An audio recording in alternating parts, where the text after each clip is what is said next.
Bonjour, Jean-Michel Bruguière, directeur du QRPI, le Centre universitaire de recherche en propriété intellectuelle et professeur à l'Université de Grenoble-Alpes. L'objet des recherches que je vous ai amené est une brique de Lego.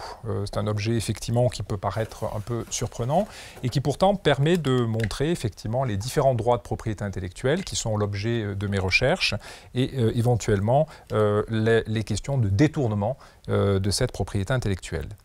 Concernant les différents droits de propriété intellectuelle, il y a de la propriété industrielle et de la propriété littéraire artistique. Propriété littéraire artistique et le droit d'auteur, que je ne vais pas évoquer, sauf à souligner qu'un artiste italien s'était inspiré de cette brique pour réaliser des tables ou des fauteuils design avec des formes particulières. C'est surtout des droits de propriété industrielle qui vont s'exercer sur cette brique qui a été réalisée en 1930 au Danemark. Et avant tout le brevet, l'invention consistant au système d'assemblage de ces briques. Le droit des dessins et modèles sur l'apparence du produit, le droit des marques, parce qu'effectivement il y a à la fois un nom, un logo, mais aussi une forme tridimensionnelle qui ne doit pas d'ailleurs, comme les dessins et modèles, être dictée par la fonction.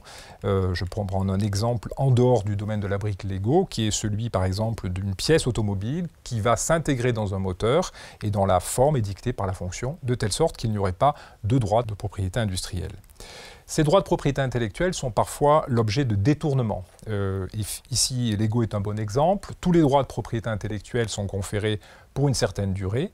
Au bout d'un certain temps, donc, ils chutent dans le domaine public. Et là, les opérateurs ont tendance, et Lego le premier, à essayer de reconstituer le monopole public en sollicitant un droit de propriété intellectuelle nouveau, après le brevet, la marque ou le dessin et modèle. On aurait pu prendre également l'exemple dans le domaine du médicament. Et puis enfin, la propriété intellectuelle peut être brandie contre éventuellement à la liberté de création. Un artiste chinois a utilisé ainsi des briques de Lego. Lego s'y est opposé ce qui a entraîné effectivement une réaction néfaste sur les réseaux sociaux à l'encontre de cette célèbre entreprise. Je vous remercie.